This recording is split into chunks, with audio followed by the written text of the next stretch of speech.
Alright, welcome back everyone. It's time for another episode, and last we left off we just ended up down here at the bottom area of Blighttown. And so, a couple of things that we want to do here if we get a chance to, and that would be first off to run backwards, and you're going to see a sight that you may have noticed earlier when you were up top, and that is this chest down here. So inside of this chest is a dragon scale, I believe. And this is what you're going to want to use in order to upgrade those dragon weapons that you may be getting. Now, I don't actually know of a time that I've ever used a dragon weapon to the point to where I needed to upgrade it, but if you do like the dragon weapons, then you might want to go ahead and grab that. Now, there are a couple of other places to grab some dragon scales, so let's go ahead and run around in this area and we'll get a few things. But first things first, I have not done this entire playthrough, and what I'm about to say is I have not gone human mode. So let's go ahead and go human, and I can show you guys what it's like to be invaded, because I will definitely be invaded. It's about pretty much right after I go human here. So the first thing you have to do is reverse hollowing, which is essentially you going human mode. So I'm going to go from ugly to not so ugly. Alright, and you can also do kindle, which will allow you to get 5 more Estus flasks. So this is a good thing to do if you're having trouble with an area and you keep on dying. Try and kindle the flame and you get yourself some extra Estus flasks. That way you can heal yourself a little bit more often. So just something to keep in mind. So there we go. I am now human mode until I die. Now once I die, I am no longer going to be human. So the goal, obviously, is to not die. So, okay. I need to go that direction right up there. Oh, Dark Spirit Maneater Mildred has invaded. So she'll be showing up here in just a second. There, you see it? So once you get invaded by a spirit, it'll be this red spirit, and they'll just come running at you and try and kill you. Now, this particular spirit is actually not a real person. Normally, when you get invaded, it's a real person invading you. However, if you go human mode in certain locations, you will get invaded by an NPC spirit. And if you kill all of them, then you get an extra NPC that invades you at a certain location. Now, this one's really easy, so I took her down really quickly. I do like to get invaded by Mildred because she gives you some humanity as well as a couple of items. So 3 humanity right there, a butcher knife, and quite a bit of soul. So I'm going to go ahead and level up. A couple of things I need to grab here. I'm going to need a lot more dexterity and a lot more strength. So I'm going to have to start getting those points here kind of soon-ish. Well, not necessarily like super soon, but I'm working on getting an item that I need, and the item is the Silver Knight Spear. The Silver Knight Spear requires quite a bit of stats. I actually do not remember off the top of my head, so I'm not really worried about it right now, but okay. A couple more things that I'm wanting to show you. Let's go ahead and head this direction. We're going to kill this little buggy creature, and there should be some ninjas over here. Alright, so if you did what I suggested earlier and you joined the, I guess the Forest Brotherhood or whatever it is called, then these guys will be here. And these guys will only be here if you join that covenant with the one where you talk to the cat. Alright, so what you can do is you can talk to this guy here. This guy will sell you some equipment. So you can okay, fucking bugs here. Now some of this equipment actually costs quite a bit, and you might want to buy some of this stuff. So I would suggest, if you see anything on that list that you want to buy, I would go ahead and try and acquire the amount of souls required, and then pick up those items. Now, let's take a look at the list of items, and I'll tell you what is pretty good. Most of this stuff you can actually find later on in the game. Let's go ahead and learn gesture. Look skyward. Alright. Alright, so purchase weapon. So the Flamberg is not bad if you like to use great swords. Demon Great Machete, I think, is probably the best scaling. That or the Demon's Great Axe. Those are the best scaling weapons if you're going to do a strength build. Shotel is great to use if you are doing PvP. It'll attack around people's shields, so if they're blocking, it won't do them too much good. Also, you can get the Uchigatana, which is what I'm using right now. The washing pole, I actually do like this weapon, and I think the only way to get it is from this guy. I'm not sure if you have to buy it. I think I can actually get it from killing him. The rest of the stuff, you pretty much have to either find from enemies, or you have to find them by purchasing them. So what we are going to do here is well, we're going to do our best to not die. This guy's actually really tough, so we're going to kill him. The reason we're going to kill him is, well, not necessarily just to kill him, but we want to kill this ninja here. This ninja is going to drop a ring that is really good. So let's see how well I do. Whack, whack, whack. Oh, oh. He's already ready to fight. Oh shit, he does a lot of damage. I can actually make him poison himself to death. Oh crap, I poisoned myself. This is bad. I accidentally like changed my weapon here. Okay. So he will be chasing us around here. I'm unfortunately poisoned, so I'm gonna take constant damage. Where did he go?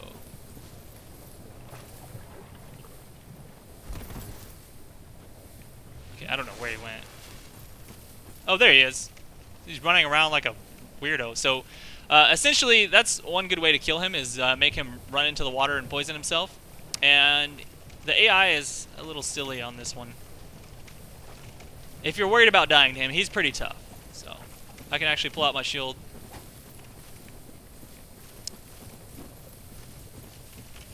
And he's going to take constant damage. You'll see his health going down slowly. So if you're worried about it, just let him die. And he will eventually fall to the poison. You can play it safe. I'll go ahead and use the shield. I'm really bad at dodging his blocks, so I'm just going to go ahead and... sorry, dodging his swings. He's got a really big sword, so what I'll do is I'll go ahead and block his attacks. And eventually I'll just stab him to death. There we go. Won't be able to run far enough, apparently. So, okie doke. Got some humanity. Got the Murakumo, which is a nice sword. It's a pretty interesting little weapon. It's a really big two-handed weapon. Let me see, I'll show you. Oh, wait, actually, before I show you, I need to go ahead and deal with this poison and heal myself and then kill a ninja. So let's do that real fast. Damn it, I keep... Okay. Purple moss clump. We'll just pop that. Should have done that earlier to be honest, but it's okay. So, Estus Flask. Gonna go ahead and drink that bad boy. And we're gonna go deal with this guy now. And he's kind of stupid. He just... Oh, crap. He kind of runs in there. Now, you gotta be careful. This guy's got a ninja sword that will... it will bleed you, essentially. So if he hits you with it a couple of times, you'll get that bleed effect and it will tear you up. Now he does a pyromancy flame. See right there? I don't know. I can't remember what that spell is called, but you see him flipping around. That's what we're gonna be able to do once we get that ring from him. We're gonna get that ninja flip. It's freaking awesome. There you go. This guy's a little bit easier to backstab, so we're just gonna do that. He's very agile, but essentially what you do, you wait for him to attack, and then you stab him. Yeah, he's got a pretty long wind-up on his attack as well, so it's easy to get behind him, because he tries to just, like, powerhouse stab you, essentially. What? Oh, I thought he was about to use an Estus Flask. Okay. A little bit more to go, and there we are. So, he's dead now. I'm going to grab the ring from him, and you guys can check it out. It is pretty cool. Okay, so we can equip this right here, Darkwood Grainwing. Now, I'm going to lose some poise if I want to use this ring. So you kind of have to make the decision of, do you want to be able to do ninja flips all the time, or do you want to have the poise for fighting monsters to not get interrupted and stuff? So, for me, the decision is like this. I use it whenever I do PvP, for the most part, but fairly everything else, I like the poise, because right now I don't have enough endurance to handle wearing larger armor sets. Therefore, the poise is nice, because I don't get poise from my armor right now, except for my chest, I guess. But I don't get enough, I should say. Alrighty, so there we go. Darkwood Grand Ring is now checked off the bucket list, I suppose. A couple of other things we can get from this area. Not 100% necessary, but I'm going to go ahead and show it to you because that is what this is. This is a walkthrough. These guys are a lot easier to kill if you have like a crossbow or bow and arrow. Again, I've explained that earlier, but telling you once again. Now you're going to get poison running through here. One thing I forgot to do was go back to the original starting area of the game and pick up a ring that makes you run faster. But if you've already done so, and I'll show you this later actually after this area, I'll go back and do this. But if you got a ring, it's called like a rusted iron ring. And we'll get that later. You know, it's going to be a couple of episodes from now, of course, though. But we'll go get that ring, and you can equip that if you happen to have that by now. And it'll make you run through water as if there was no water. But right now I'm going to be really slow, so that kind of sucks. Kind of sucks for this part. Alright, I need to go ahead and heal myself real fast. This is another good reason for having, if you're planning on going through all this area here, this is a good reason for getting those extra Estus flasks, because you're going to be poisoned a lot, and you're going to want to heal yourself up. So I'm just going to kind of brute force my way through all this crap. Not really worried about the damage I'm taking. Poison damage is not terrible. It's very frustrating and annoying over a long amount of time, but as long as you have a good idea of what you're doing, you should be okay. So you see that area over there, there's like a tree branch or something like that over there.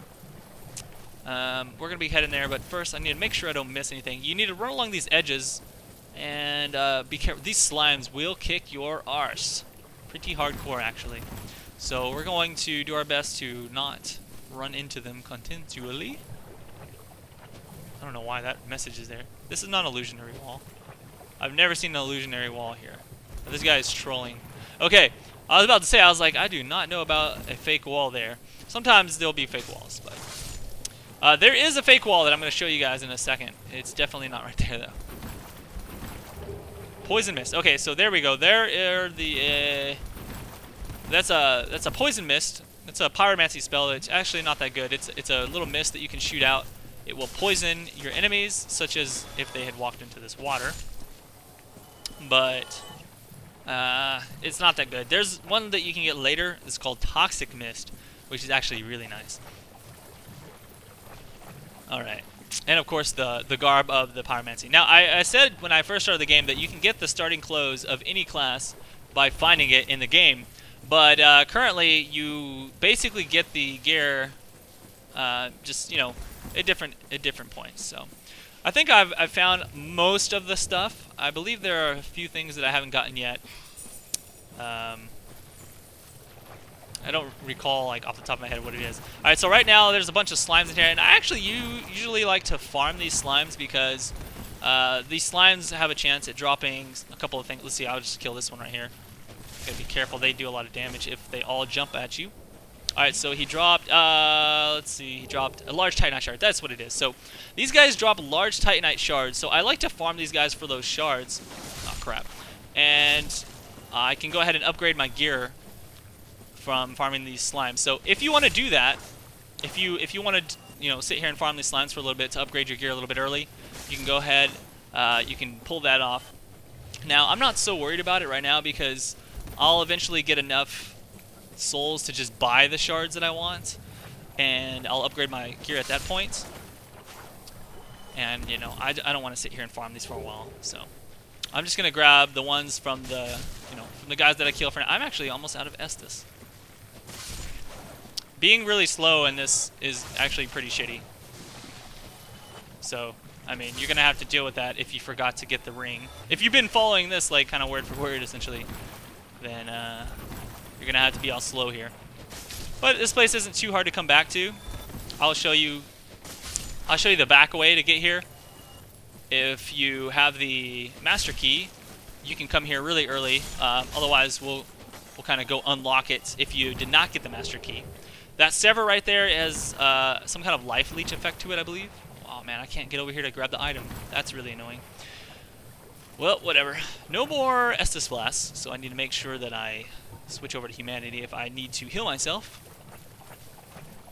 Alright, just a few more areas to explore here. Did I miss an item? I did. Green Titanite Shard. That is a rare drop. So that's another thing that I like to farm from these guys. Green Titanite Shard. It doesn't drop very often, but when it does drop, you'll get 5 of them. So that's pretty nice. Crap. Crap. Let's not die here. That would be embarrassing. Again, remember, if you die, you will lose your humanity. So that's something to keep in mind. Alright. We're almost to the part where I want to show you. Now, there's an area over here, right underneath this tree branch that you can get, I believe, another green Titanite shard. Gonna have to kill these guys, get them out of the way. Ouch, rude. Alright, just one swipe with this sword will do it. There you go. So green Titanite shard from under there. Now that you've got all the items along the bottom side, I'm gonna go ahead and show you this area right here. And you go up this little tree branch here into this tree area, which is kind of interesting, actually. So it's all brightly lit up. And there's a fog wall here, which you might be thinking, why? Why is there a fog wall here? Oh, actually, I know why there's a fog wall here. Now, if you get a fog wall like this, and you can't walk through it, that means somebody is trying to invade you. So, right now, at this moment in time, somebody is trying to connect to my game to invade me, so I literally cannot go any further until they either succeed at invading me or don't. So this game does tend to have some weird connectivity issues. So sometimes when you're trying to invade people, it'll be like, connection failed. So there you go. No one invaded me. Their connection failed. So too bad. You don't get to see me PvP. Alright, so you come up here like, oh, a plank shield. What a piece of crap. But that is not all that is here. Let's go ahead and move further, shall we? What? It's a fake wall. Cool, huh? Alright, so let's grab this chest right here. And what is inside the chest? Twin Humanities. Nice. Still not that big of a deal, right? Wrong! There's more. Behind the chest is another fake wall. Dun dun dun. So, if you head back here, there is an entire area called the Great Hollow. And this place is quite large, and there's a lot to it. So, you go all the way through this. I'm going to tell you what's down here because I'm personally not going to do it. And I'll tell you why. As I'm running backwards, so. Actually, I don't even need to run backwards. We can do homeward bone, right? So, back there is an entire tree with a bunch of, like, cool stuff that you can fight through and get down, and a bunch of mushroom men and things like that. Once you get to the very bottom, there is another area. It's kind of like this weird beach area with this crazy dragon thing, and you have to run along the beach, and there's a bunch of weird clam head things.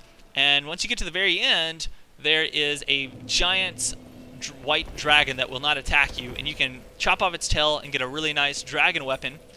And you can also join this dragon covenant, which once you get high enough level in that covenant, you can get a dragon head and a dragon body, and it's pretty interesting and it's cool, and it may be something to do in another playthrough. But for this one, I'm not going to do all that. It takes a lot of time, and you guys can kind of explore it yourself. I'm not really going to do all that in the walkthrough. It's definitely a super optional thing. So, for now though, we need to go ahead and meet up with the boss of the area. So I'm going to go beat the boss real fast, see how fast I can beat her. So we need to run through all this poisony crap. I can actually avoid getting poisoned if I wanted. I think you have to run along this way. See, I'm already poisoned right now. In order to avoid being poisoned, I think you actually have to have the dark iron ring, or not the rusted iron ring. Now, if you come a little bit farther this way, you're going to see a bunch of these guys, and they will throw boulders at you. Just like that. They'll throw boulders at you, like, constantly. I don't know where they get those big-ass rocks from, but they'll just keep throwing rocks at you. Essentially, you don't have to come this way, and there's like an item over there. I think it's like a big club. If you're a strength build, those clubs actually have really good scaling as well. I just don't like the attack animations, so. Strength people have a lot of options for items that they can use, so. Just interesting thing to think about. If you're trying to decide what you want to do, strength build is very exciting because you can do a lot of cool stuff. But I like the dex weapons, and it's good for just getting through the game. So that's kind of why I've chosen dex build for this playthrough, is so that I can kind of just, show you. Oh, by the way, I do not recommend messing with these guys right now. don't attack them. If you do attack them, they'll squirt out little maggots at you and they hurt. And they could potentially infect you as well. So I'm going to go ahead and cure this poison. I'm going to heal myself up. And you'll notice that there's a little summon icon right here. And if you didn't know what that is, then essentially these white ones means I can summon someone. Since I am in human form, I can summon Dark Man-Eater Mildred. Now this is the NPC, so I can summon an NPC right now to help me fight this boss. If I saw any of these, any other summon icons, it could potentially be actually real players. But in this case, it's Dark Man-Eater Mildred, and she could help me fight the boss. I'm not really going to have her help me. She's not really that helpful, to be honest. Alright, so let me show you how to beat this boss. This is pretty interesting, actually. So I'll let you watch this little cutscene. It's crazy! Oh, man. That is a disgusting looking spider. Beast mode. And there's a person. It's like a centaur, but a spider instead of a horse. Oh, she's boobs! Oh, they didn't show the nipples. The hair's over the nipples. Yep, this game doesn't hold back, does it? Oh, and she's smiling. She's happy because she wants to kill you. Alright, we're going to do this, man. So, essentially, on this boss, you got to be careful. He'll jump at you. And by he, she will jump at you. Okay, I'm already getting messed up here. Let me make sure I stay full health. Oh, don't hit me! Okay. Safest spot to fight this boss is right up against the face, just like this. Because her arc of attack is actually too large to hit you if you stay up in her face like that. Now, when she jumps back like that, you gotta be careful. She's gonna shoot some stuff. There are a few things that will kill you instantly if you're up in the face. So you have to learn when she telegraphs that move. So once I see her doing something other than regular attacks, I'm probably going to jump back. Alright. Oh, there it is. I got to run away. Alright. So you notice that when she stops attacking, when she like moves her body in this weird way like that, she will do a different attack. Either she'll spit out some fire or she'll like step on the ground and do this big AoE like that. Okay, I'm running. Just like that. That would have pretty much been an instant KO for me. I would have died right away. Okay.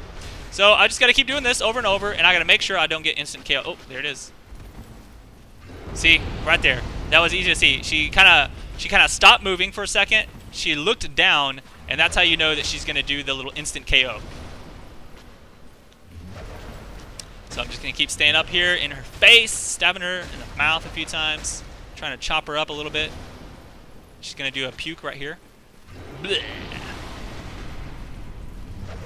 Alright, a couple more stabs. I've got her at about half HP. So as long as I don't make any mistakes here, I should be okay. She's going to puke. There's the small puke. Got to make sure you don't run into the big pukes. Those will hurt you just a little bit, and they're kind of annoying. Alright, a couple more stabs. Making good progress so far. Haven't even got hit yet. This boss is really hard if you don't know this little strategy of rolling up in her face. She's about to puke. Alright, we can stab her. That's a big puke, actually. I hate the big pukes. Look at that. And there's the big pound. I'm actually not in the way. That one will instant KO you. Gotta be careful. A little puke. Little puke, huh? Kind of. Oh god, she just slapped me. You gotta be careful about that one. Oh, she's gonna slap me here. No, she's not. She's gonna puke. Now, if you get too far away from her, she will jump at you and do this jump, shoot, puke thing. It really sucks. So you gotta make sure you don't get too far away from her, or she will do that attack. Which you saw her. Oh shit. Woo! That was close. I almost did not see her telegraph that. Oh god, that's... Okay. That was not an AoE. So, there is a pretty big range on that AoE that she just did right there. So you gotta be really, really careful that you're paying attention to it. And we are almost done with this fight. No, that was just a puke. Again, I have to be very careful with this fight because just one small mistake and she is going to put a lot of hurt in your world. A few more attacks and she's going to be down, but I'm still going to take it slow. Oh, there's you. Woo! There it is. Just, you know, it's pretty easy to see. I mean, it takes a little while to get used to, but there it goes. First try, beat her. This boss took so many tries until I figured out her strategy. Now, I've got a Soul of Quelaag, and that can be used in a couple different ways. You can actually trade it in at a blacksmith later on to make a demon weapon, which is actually very powerful. So if you like, and I can actually use, excuse me, I can actually use it with my Dex build. So I may use that to make a cool weapon. I can show you guys that later. Or if you guys are not interested in making that weapon, then you can go ahead and you can just consume the soul as if it was like one of those regular souls, and it'll give you a bunch of souls which you can use to level up or whatever. Alright, so I went ahead and I rung the bell. That's going to be the second bell that I've rung, which will open up the gates to Sin's Fortress, which we haven't actually seen yet, but normally if I go up to this other area, there'll be this big gate that's closed and you can't get into it, and it's called Sin's Fortress. So this big giant, he's now heard both of the bells. He's going to go ahead and pull the chains, and that's going to open up the gates. Yeah, and we're going to have to deal with one of these giants later, too. There it is. There's the gate opening up. There's that pathway. Now, you may recognize that pathway from earlier. I actually was looking down that pathway when I was talking to Andre, the other guy. All right, so I got a homeward bone. If I would like to go ahead and teleport back, I could, but don't take the bait, guys, because there is a little bit more that you can do right now, and I definitely recommend coming down here, and we'll do this in the next episode, but there's a really cool area. Now, you can save your game by walking out those steps there, or you can go ahead and do this little trick. Boop! Fake wall! Check it out, boys and girls. Now, this is a really cool one. So, this guy right here, oh dear. We can talk to him. Are you a new servant? Am I a new servant? You're going to want to say, yes, you are a new servant. But you have no eggs. I have no eggs. Go along and have audience with our fair lady. Okay. Pray that you will mind your manner. Yeah, sure. Okay. So that's the little egg bearer there. Gets in our way just a bit. Now, right past here is an interesting sight. Whoa, look at that girl. That is a sickly-looking spider babe, and she's just laying all these eggs. So all these eggs are from her. Now, you can try and talk to her, but she says nothing. Now, you can actually get her to speak intelligible words to you with a particular item that you can get later on. I'll show you that later. You can enter this covenant, which I do recommend doing if you are going to do pyromancy. So, I can go ahead and enter the covenant. Yep, abandoned my former covenant. There's no reason for me to be in the former covenant. In fact, I was kicked out of my former covenant because I attacked those guys down there, which, you know, is whatever. So, once you join the covenant, you get pyromancy, great chaos fireball, which is amazing for pyromancy. This is pretty much one of the things that makes pyromancy so good. So, I've sat down at this bonfire. I'm going to go ahead and level up. I think I can put a few points into, I'm going to put like point into endurance, and then I'll go ahead and do a little bit more into dex, and another one into endurance, I guess. Okay, I'm trying to get my endurance up to like 40, vitality up to 40. That's the max kind of area where I want to be. I mean, obviously that's a lot later. So I'll probably do like 30 endurance, 30 vitality, and then I'll keep working on dex and strength until they are at the level that I need them to be for using the item that I want to use. Okay, cool. So now we are good to go, and that should be it for this episode. Hopefully you guys enjoyed everything that we've done today, and I'll see you around for the next one. Hit that subscribe button, and this is Colby Cheese. Peace out.